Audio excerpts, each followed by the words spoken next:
एक लंबे समय पहले एक सुंदर सा गांव था। उस गांव में रंगैया और विमला नामक पति पत्नी रहते थे।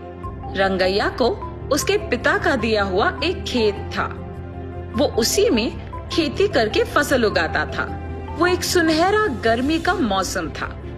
उसका फसल खेत में ही था, इसीलिए उसने फैसला किया कि फसल को जब तक खेत से नहीं निकालेगा तब तक वो खेत में ही सो जाएगा।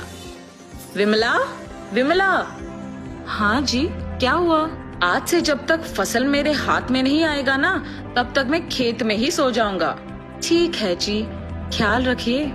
ऐसे रंगैया उसके खेत में सोने जाता है। गर्मी की मौसम होने पर खेत में ठंडी हवा चल रही थी और वो आराम से सोता है। आधी रात को अचानक पायल की आवाज सुनाई देने पर वो जाग उठता है। चारों ओर देखता है और कोई ना दिखने पर वापस सो जाता है। थोड़ी देर में वापस उसे पायल की आवाज सुनाई देने पर डर के मारे जाग उठता है। हाँ, यहाँ तो कोई नहीं है, तो फिर ये पायल की आवाज कहाँ से आ रही है? ऐसे जब चारों ओर देखता रहता है तो पायल की आवाज फिर सुनाई देती है। तब उसे एक परछाई पीछे दिखती है तो उस तरफ मुड़ता है। दिखने में भयानक एक भूत उसके सामने आके खड़ी हो जाती है। उसे देख बाप रे, भूत भूत! ऐसे डर के मारे चिल्लाते हुए बिना पीछे मुड़े घर की ओर भागने लगता है। वो भूत सिर्फ आधे रास्ते तक उसका पीछा करती है। जल्दी से भाग के घर पहुंच जाता है।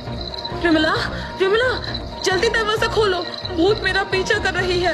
ऐसे जोर से दरवाजा खड़खड़ाता है। अपने पति की आवाज सुनकर विमला जल्दी से दरवाजा खोलती है। तुरंत रंगैया अंदर आके दरवाजा बंद करके कांपने लगता है। क्या हुआ जी, क्यों डर रहे हो? तब वो जो भी हुआ उसे बताता है। भूत क्या सच में होता है जी? आप नींद में खुद की परछाई देख डर गए होंगे। कुछ मत सोचिए और सो जाइए। ये कह के चली जाती है। उसकी पत्नी उसके बातों का यकीन ना करने पर वो कुछ नहीं कह पाता है और चुप रह जाता है। क्या मेरी पत्नी सही थी? मैं क्या अपने ही परछाई से डर गया? लेकिन मैंने तो उस भूत को मेरे सामने खड़े होते देखा है। ऐसे सोए बिना पूरी रात सोचते ही रहता है। खेत में फसल के बारे में छोड़कर डर के मारे बेचारा घर पे ही रहता है। सुनिए, रात होने वाली है जी, आप क्या खेत नहीं जाएंगे?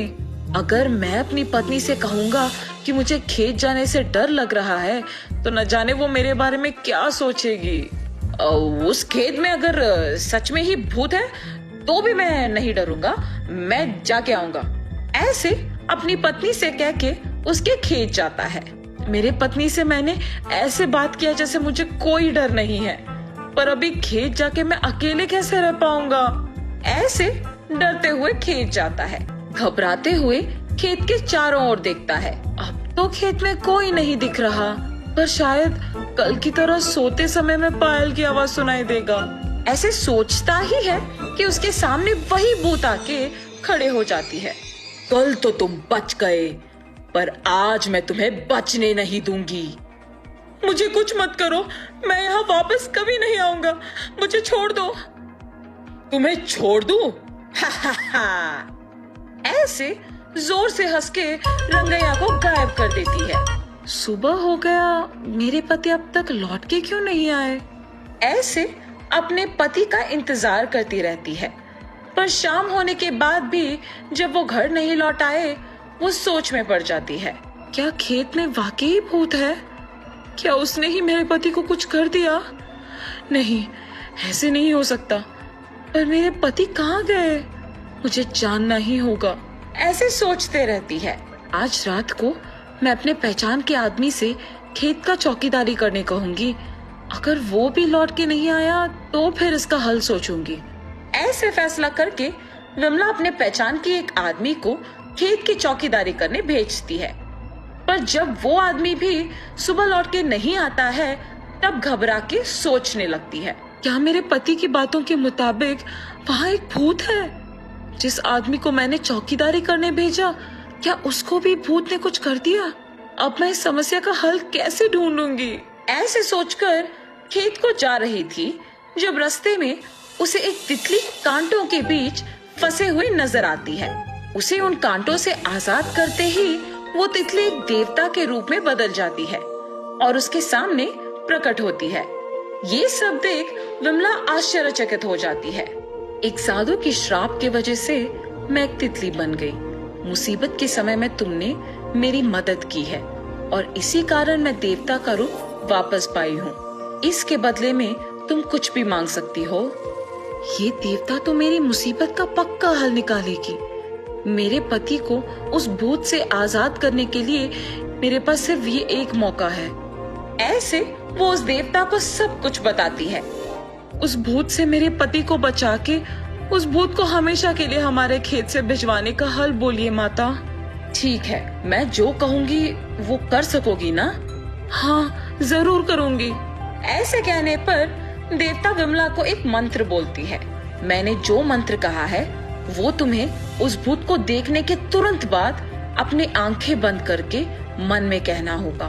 तब वो भूत तुम्हें छोड़ के चली जाएगी और उस भूत से तुम छुटकारा पा सकोगे। ऐसे कहने पर वो खुशी से अपने खेत जाके रात होने तक वहीं रुकती है।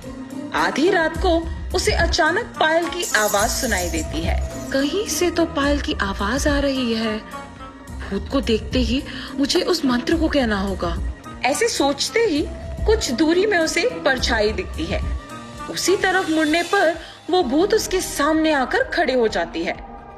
उस भूत को देखते ही वो अपने मन में उस देवता के द्वारा दिया हुआ मंत्र अपने मन में कहती है।